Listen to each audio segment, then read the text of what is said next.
আচ্ছা দেখো, আমরা আজকে পর্ব হচ্ছে আধানের সংরক্ষণশীলতা নিয়ে আমরা আলোচনা করব। হ্যাঁ, আমরা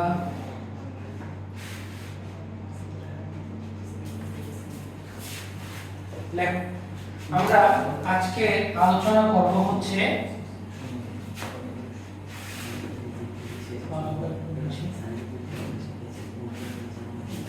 দেখো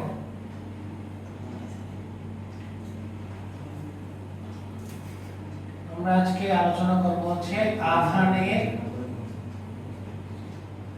আধানের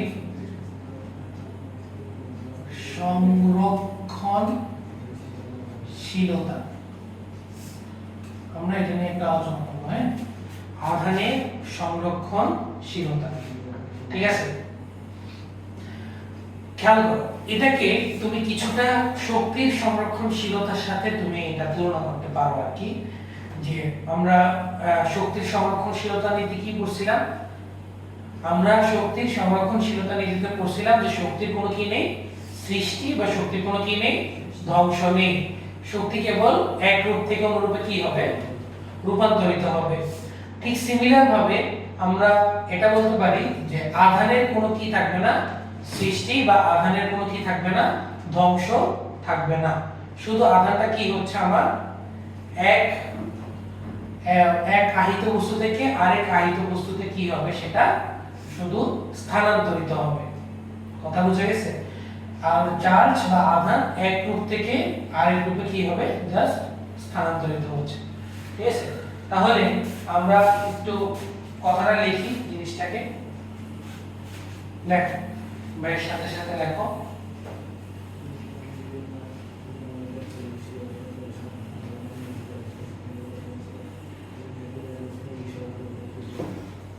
লেখো, দুইটি আহিত বস্তুর মধ্যে দুটি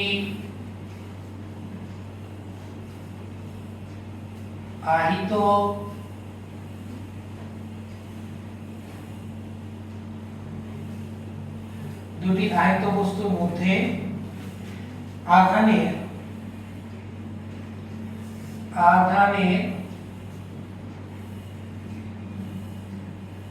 আদান প্রদানের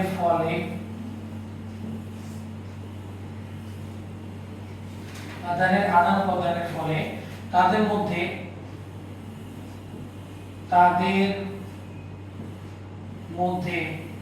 নতুন কোন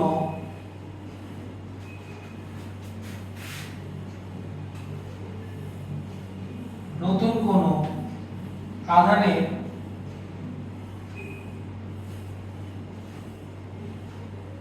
সৃষ্টি বা ধ্বংস হয় না। সৃষ্টি বা ধ্বংস হয় না, শুধু আধানের প্রকৃতি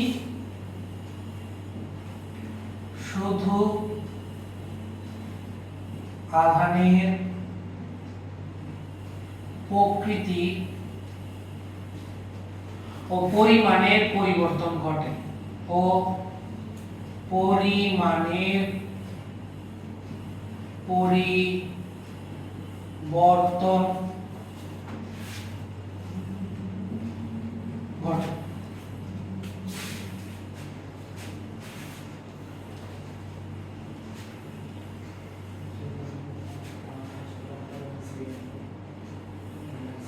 যেহেতু আধানের কোনো সৃষ্টি বা আধানের কোনো ধ্বংস হয় না, এই কারণে আধানটা কি থাকবে? সংরক্ষণশীল থাকবে।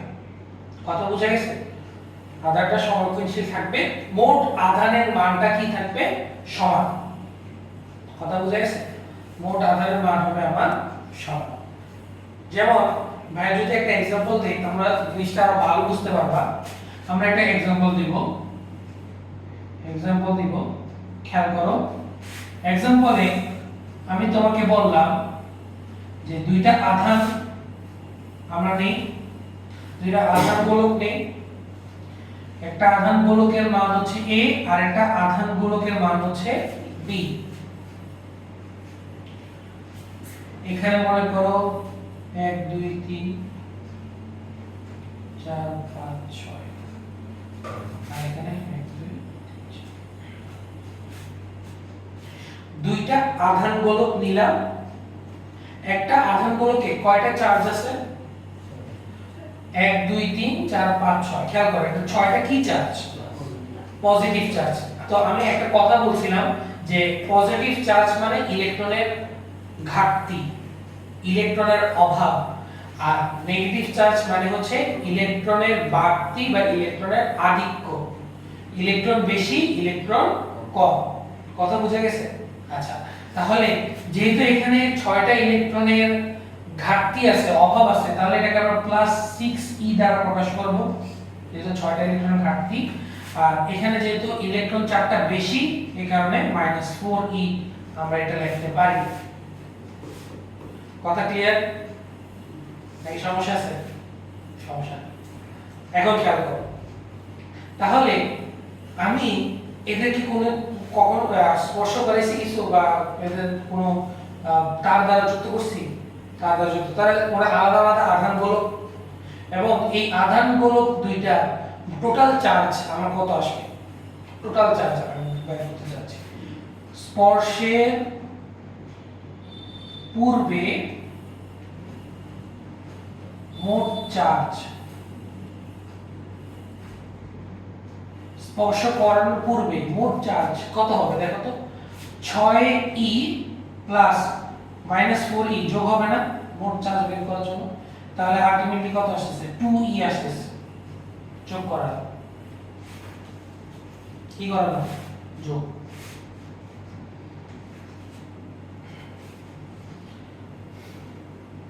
ক্লিয়ার কিনা? স্পর্শের পূর্বে মোট চার্জ আমার আসছে 2e। এখন আমি এদেরকে স্পর্শ করাবো, স্পর্শের পর কি হবে সেটা একটু দেখতে হবে, ঠিক আছে? স্পর্শের পরে কি হচ্ছে সেটা আমরা একটু দেখো। স্পর্শের পর সেম a গোলক, a আধান গোলক, আর এটা হচ্ছে আমার b আধান গোলক। ক্লিয়ার? তাদেরকে স্পর্শ করাবো অথবা একটা তারের মাধ্যমে যুক্ত করব। খেয়াল করো, স্পর্শ করাবো বা তারের মাধ্যমে যুক্ত করব। তারটাকে আমরা বলবো হচ্ছে পরিবাহী তার। কি তার? পরিবাহী তার। পরিবাহী তার দ্বারা আমরা এটাকে যুক্ত করব, পরিবাহী তারের মাধ্যমে যুক্ত করব। খেয়াল করো, পরিবাহী তারের মাধ্যমে যুক্ত করাতে ইলেকট্রন আদান প্রদানের একটা পথ তৈরি হয়ে গেছে না?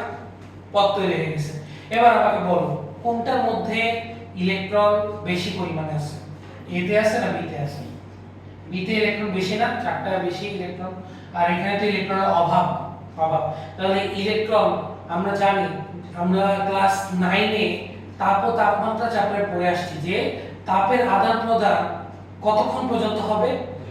যতক্ষণ না পর্যন্ত দুই বস্তুর তাপমাত্রা কি না হয়, সেম না হয়, সমান না হয়। তাহলে খেয়াল করো, আদান প্রদান ততক্ষণ পর্যন্ত হবে যতক্ষণ না দুই অংশে আধানের পরিমাণ কি না হয়, সমান না হয়। তাহলে এখানে যেহেতু আধান বেশি, সরি ইলেকট্রন বেশি, এখানে যেহেতু ইলেকট্রন কম, তাহলে ইলেকট্রন প্রবাহ বি থেকে এ তে হবে না এ থেকে বি তে হবে? বি থেকে এ তে হবে, কারণ বি তে আধান বেশি, বেশি থেকে কমের দিকে যাবে। তাহলে আমার ইলেকট্রন প্রবাহিত হবে বি থেকে এ এর দিকে। ইলেকট্রনের প্রবাহ হবে বি থেকে এ এর দিকে, এবং এটাকে আমরা কি বলতে পারি? আধান প্রবাহ। কি বলতে পারি এটাকে? এটাকে আমরা কি বলতে পারি? আধান প্রবাহ। এটাকে আমরা বলতে পারি হচ্ছে আধান প্রবাহ, বি থেকে এ এর দিকে হবে। তো ভালো কথা, বি থেকে এ এর দিকে হচ্ছে, এই খেয়াল করো, বি থেকে এ এর দিকে হচ্ছে, তাহলে বি থেকে একটা ইলেকট্রন এ তে যাবে, বি থেকে ইলেকট্রন একটা এ তে গেল। এখন ইলেকট্রন এখানে কি প্লাস দিয়ে কি বোঝাচ্ছে? অভাব। তাহলে যখন ইলেকট্রনটা বি থেকে এ এর দিকে যাবে তখন প্লাসে মাইনাসে কি হয়ে যাবে? নিউট্রাল হয়ে যাবে না? পজিটিভ আর নেগেটিভ কি হয়ে গেল? জিরো হয়ে যাবে, নিউট্রাল হয়ে গেল। তো এখান থেকে একটা ইলেকট্রন সরে গেল, হলো কি না? আবার আরেকটা ইলেকট্রন যাবে কিনা, যেহেতু এখনো সমান কি হয়েছে, দুই পাশে সমান হয়েছে না, আরেকটা ইলেকট্রন গেল। তোমরা হিসাব রাখবে কয়টা ইলেকট্রন যাচ্ছে, প্লাসে মাইনাসে, আবার নিউট্রাল জিরো, থামবে, আবার একটা ইলেকট্রন যাবে, গেল, গিয়ে প্লাসে মাইনাসে শূন্য, সমান হয়েছে। বলবা যখন কয়টা ইলেকট্রন গেছে এই পর্যন্ত, তিনটা, আবার আরেকটা ইলেকট্রন গিয়ে গিয়ে কি হয়ে যাবে, প্লাসে মাইনাসে। এখন কি সমান হয়েছে? এখন কিন্তু সমান হয়নি। এবার কি হবে বলো? থামবে? এখন তো সমান যতক্ষণ না সমান হবে ততক্ষণ পর্যন্ত চলতে থাকবে না, ইয়ে চেঞ্জ করবে, এটা তো প্রবাহ হচ্ছে বি থেকে। তাহলে আবার ইলেকট্রন যাবে। এখন ইলেকট্রন গেলে কি হবে? এখন ইলেকট্রন গেলে এখানে একটা হোল তৈরি হয়ে যাবে না, তার একটা জায়গা ছেড়ে যাবে, তাহলে এখানে পজিটিভ চার্জ, ইলেকট্রনটা ঘাটতে হবে। তো ইলেকট্রন গেল, গিয়ে আবার কি করে ফেলবে, নিউট্রাল করে ফেলবে। তাহলে এবার সমান হয়েছে কিনা, প্লাস প্লাস। তাহলে টোটাল কয়টা ইলেকট্রন গেছে বলো তো, হিসাব করছো? চারটা আর একটা পাঁচটা, টোটাল পাঁচটা ইলেকট্রন কিন্তু গেছে। তাহলে স্পর্শের পর আমার এখানে একটা চার্জ, এখানে একটা চার্জ, আর কোনো চার্জ আছে না। তাহলে স্পর্শের পর মোট চার্জ E প্লাস E সমান 2E। দেখো স্পর্শের পূর্বে আর স্পর্শের পর মোট চার্জ সেম কিনা।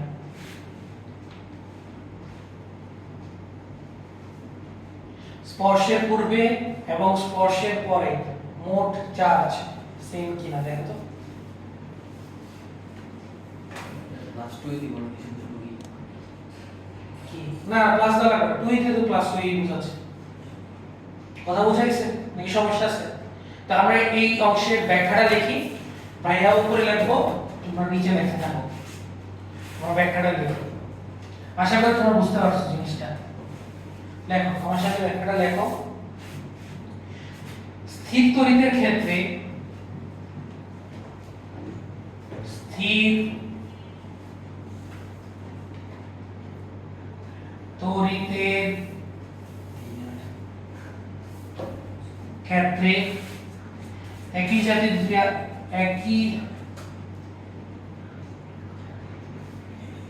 জাতীয়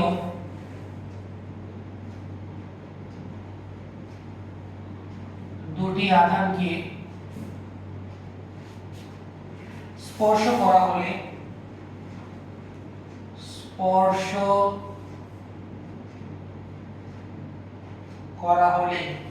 বা পরিবাহী তার দ্বারা যুক্ত করা হলে বা পরিবাহী তার দ্বারা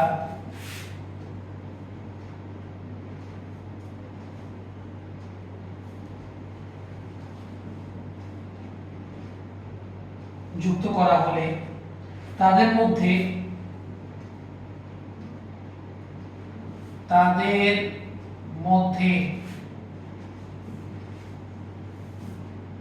আধানের সুষম বণ্টন ঘটে।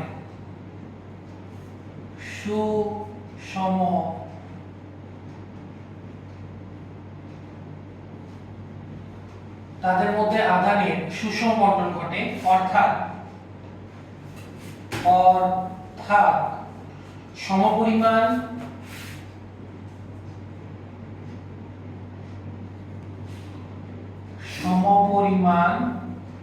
ও সমধর্মী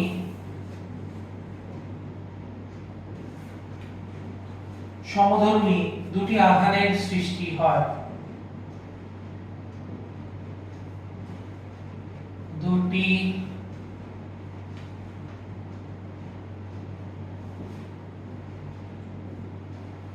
সমপরিমাণ ও সমধর্মী দুটি আধানের সৃষ্টি হয়।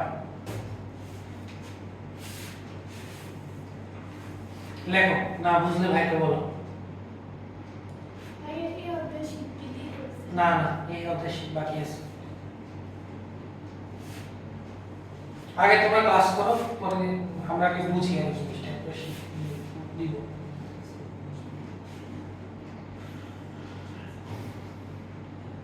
খেয়াল করো সমধর্মী দুটো আধান কিন্তু তৈরি হচ্ছে প্লাস প্লাস সমধর্মী আগে কি সমধর্মী ছিল একটা প্লাস ছিল একটা মাইনাস ছিল সমধর্মী দুটো আধান সৃষ্টি হলো এটাই বোঝাচ্ছে আর কি সমপরিমাণ ও সমধর্মী দুটি আধান আমার এখানে সৃষ্টি হবে তাহলে ইলেকট্রন স্থানান্তরিত খেয়াল করো ইলেকট্রন কোথা থেকে কোথায় স্থানান্তরিত হইলো বি থেকে এ এর দিকে তাহলে ইলেকট্রন স্থানান্তরের হিসাবটা আমার কোথা থেকে করতে হবে বি থেকে হিসাব করতে হবে তাহলে বি তে আগে ইলেকট্রন কয়টা ছিল চারটা তাই না মানে ইলেকট্রনের আগের চার্জ -4e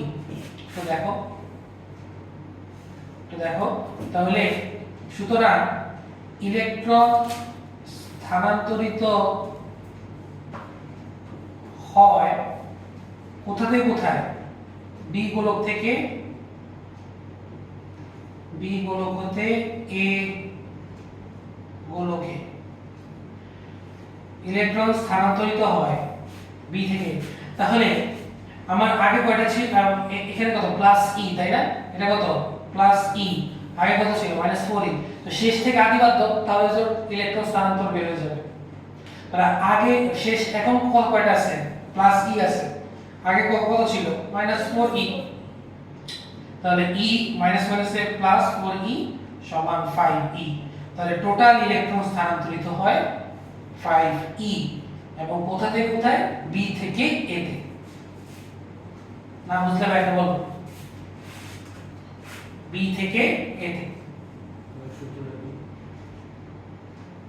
সূত্র না আমরা তো এখানে ম্যানুয়াল হিসাব করছি কয়টা হ্যাঁ না না দেখো এটা বুঝছো না কি আসবে না আসবে ভাই বলবো আগে এই জিনিসটা বুঝো তো এটা আমরা বুঝতে পারলাম আমরা একটা কোশ্চেন করি হ্যাঁ কোশ্চেন লিখি আমরা দেখি আমরা পারি কিনা নিজেরা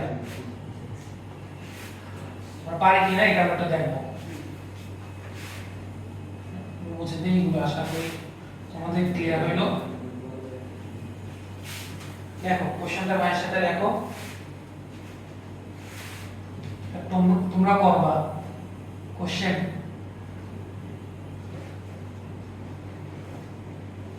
এটা আমার a গোলক 1 2 3 4 4c এটা হচ্ছে আমার a গোলক আর এটা হচ্ছে আমার b গোলক 1 2 3 4 5 6 7 8 তাহলে এটা হচ্ছে আমার তোমার ই দ্বারা যেহেতু বস্তু ই দ্বারা আমি পড়াই ই ও ই ইটি তোমাকে কোশ্চেনে বললাম যে পরিবাহী গোলককে পরিবাহী গোলক দুটিকে স্পর্শ করালে পরিবাহী গোলক দুটিকে স্পর্শ করালে এক নাম্বার আধান প্রবাহের দিক নির্ণয় করো আধান প্রবাহের দিক নির্ণয় করো আর দুই নাম্বার আমরা আলোচনা করতে পারবো কয়টি ইলেকট্রন স্থানান্তরিত হয় কয়টি ইলেকট্রন স্থানান্তরিত হয় করো দেখি নিজেরা করো 1 মিনিট সময়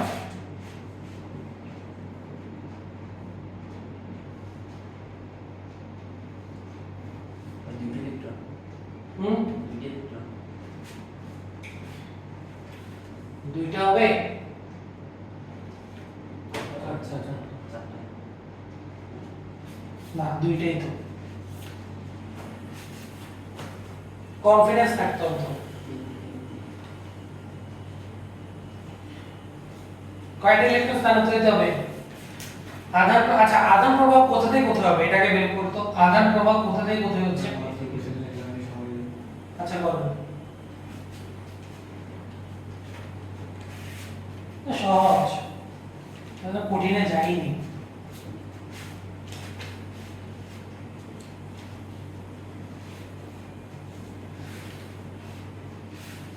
কোথায় ইলেকট্রনের ঘাটতি আছে আর কোথায় ইলেকট্রনের কম ঘাটতি আছে এটা বলো।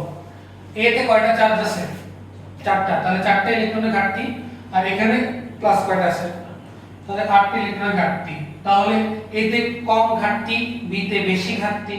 তো কম থেকে বেশি দিকে যাবে, মানে কম ঘাটতি থেকে বেশি ঘাটতি দিকে যাবে। তাহলে ইলেকট্রন প্রবাহিত হবে এ থেকে বি এর দিকে। আচ্ছা, এটা বুঝলাম, এ থেকে বি এর দিকে। এবার খেয়াল করো, আমি এখানে আনসারটা বলে দিই। এ থেকে বি এর দিকে যাচ্ছে, তাই না? ইলেকট্রন কোথা থেকে কোথায় যাবে? এ থেকে বি এর দিকে ইলেকট্রন যাচ্ছে, ঠিক আছে?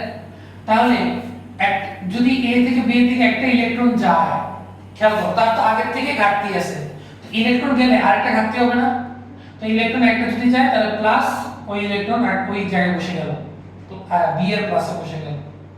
আবার এখান থেকে আরেকটা সমান কি হইছে এখনো?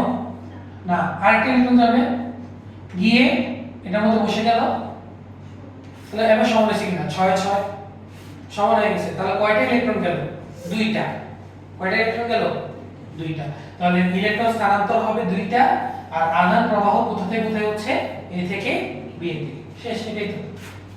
তাহলে লিখি আমরা সব জিনিস।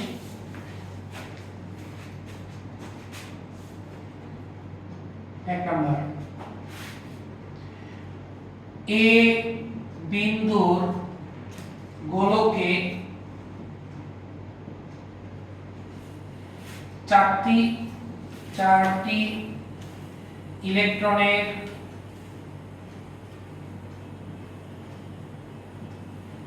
ঘাটতি এবং বি বিন্দুর গোলকে 8টি ইলেকট্রনের ঘাটতি রয়েছে।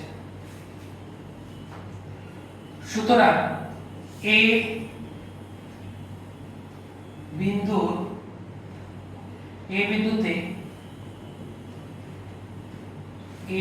বিন্দুতে তুলনামূলক বেশি ইলেকট্রন রয়েছে। তুলনামূলক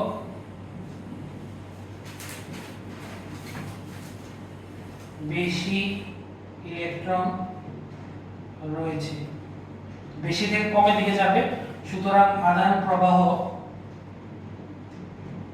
প্রবাহ যেটাকে আমরা কি বলতেছিলাম? ইলেকট্রন প্রবাহ। এই ইলেকট্রন প্রবাহ এ গোলক হতে বি গোলকের দিকে হবে। এই গোলক হতে বি গোলকের দিকে হবে। ক্লিয়ার? তো আমরা 2 নাম্বারটা আনসার করে ফেলতে পারবো। সহজ জিনিস। স্পর্শের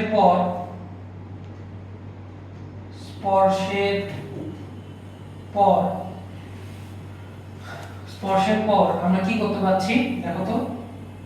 আমরা এ গোলক বি গোলককে আমরা পরিবাহী তার দ্বারা যুক্ত করলাম, বা তাহলে এখানে হচ্ছে 1 2 3 4 5 6, এখানে হবে 6e, এখানে হচ্ছে আমার 6e। কোথা থেকে কোথায় গেছে? এ থেকে বি এর দিকে। তাহলে এ তে একটা খেয়াল করা, এ তে একটা কয়টা ছিল? 4টা ছিল, আর এখন আছে 6টা। তাহলে টোটাল ইলেকট্রন কয়টা প্রবাহিত? 2টা। তাহলে সুতরাং ইলেকট্রন স্থানান্তরিত হয়, ডাইরেকশন দেখা দিই, স্থানান্তরিত হবে 6e - 4e সমান 2e। এটাই आंसर। 6e - 4e 2।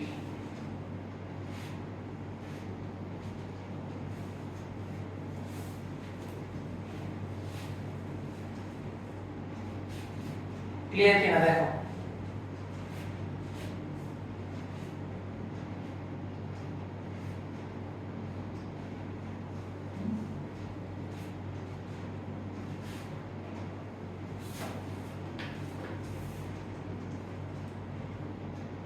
আশা করি কঠিন কিছু না, কঠিন বেশি, কঠিন কিন্তু না।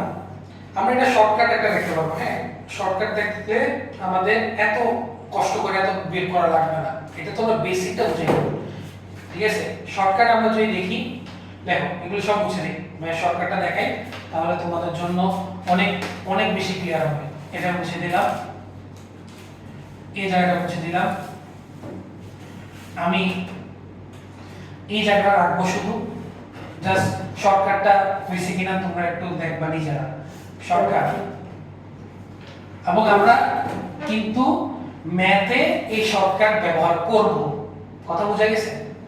আচ্ছা, লিখি আমরা শর্টকাটটা, এর সাথে সাথে লেখো। যদি দুইটি গোলকের চার্জের পরিমাণ, যদি দুইটি গোলকের চার্জের পরিমাণ যথাক্রমে Q1 ও Q2 হলে স্পর্শ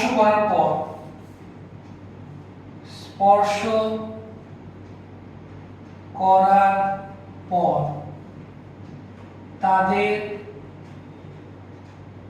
প্রত্যেকের চার্জের পরিমাণ Q সমান কত Q আসবে? Q1 plus Q2 divided by 2। এটাই হচ্ছে আমার shortcut, Q1 plus Q2 divided by 2। দেখো শর্টকাটটা অ্যাপ্লাই করো।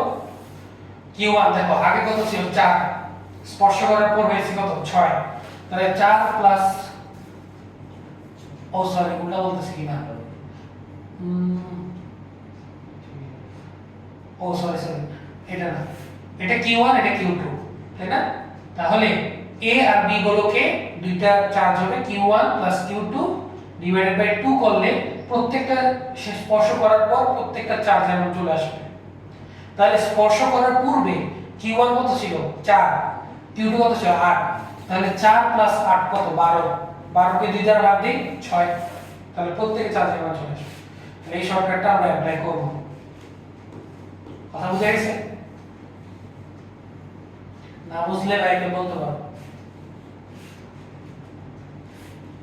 তাদের প্রত্যেকের চার্জের পরিমাণ হবে Q1 plus Q2 divided by 2।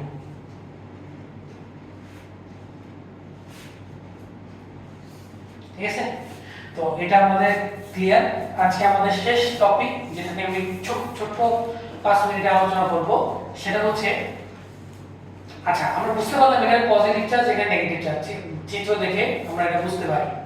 এখন তোমাকে যদি একটা অজানা একটা গোলক দেওয়া হয় যেটার মধ্যে আধান আছে, এখন তুমি যদি বের করতে চাও যে ওই আধানের প্রকৃতি পজিটিভ নাকি নেগেটিভ, সেটা তুমি যদি বের করতে চাও তাহলে অবশ্যই তুমি তো এর চোখের আন্দাজে তো বের করতে পারবা না। তো এর কারণে এর জন্য একটা যন্ত্র দরকার আছে। ওই যন্ত্রটাকে আমরা বলি হচ্ছে স্বর্ণপাত তড়িৎবীক্ষণ যন্ত্র। এবং ওই যন্ত্র দ্বারা অজানা আধানের প্রকৃতি কি করা হয়? নির্ণয় করা হয়। কথাগুলো বুঝা গেছে? তো আমরা লিখবো আজকে শেষ টপিক স্বর্ণপাত তড়িৎবীক্ষণ যন্ত্র। লেখো।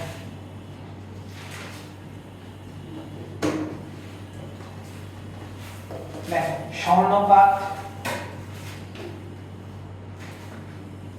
স্বর্ণপাত তড়িৎবীক্ষণ যন্ত্র, দেখি তোমরা পারো কিনা। তড়িৎবীক্ষণ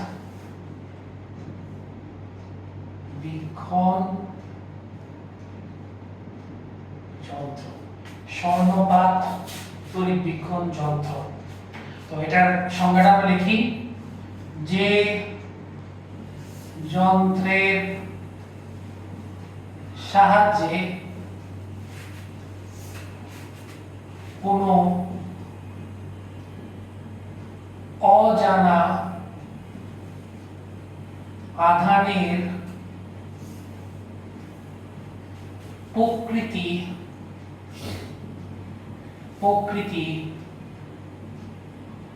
নির্ণয় করা যায় তাকে স্বর্ণপাত তড়িৎ বীক্ষণ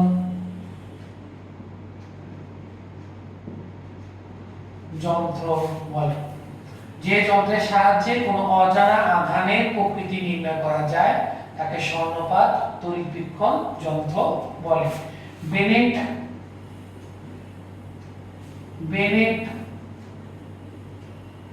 নামক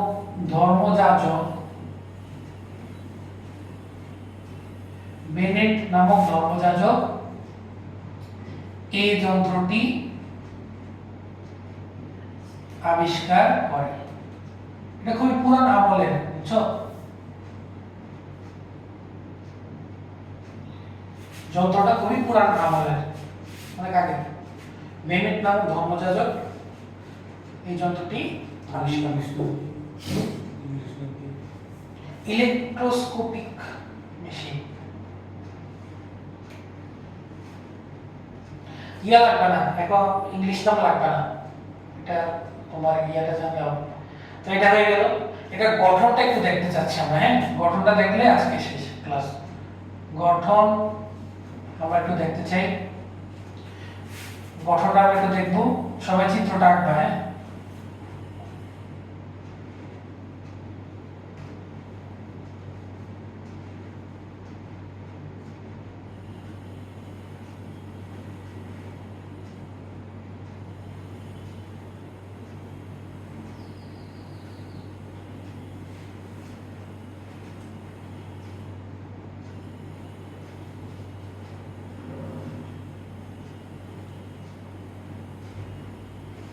সবাই চিত্রটা আঁকবে। এটা হচ্ছে আমার ধাতব চাকতি।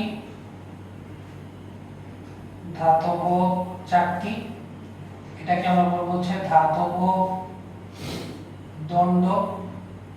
এটাকে আমরা বলবো অপরিবাহী কর্ক, ঠিক আছে? এটা স্বর্ণের প্রলেপ, মানে প্রলেপ দেওয়া থাকে আর কি, কোটিং থাকে আর কি, পুরোটা স্বর্ণের না। টিনের পাত। তো অনেক সময় এটা চিত্র আঁকতে বলে পরীক্ষার হলে, চিত্রটা এভাবে এঁকে নেবে আর কি, সব চিত্র। কিভাবে কাজ করে এটা আগামী ক্লাসে আমরা দেখবো, ঠিক আছে? তাহলে আজকে এতটুকুই। বাসায় এগুলো একটু দেখবা, দেখলে আশা করি তোমাদের এগুলো ক্লিয়ার হয়ে যাবে।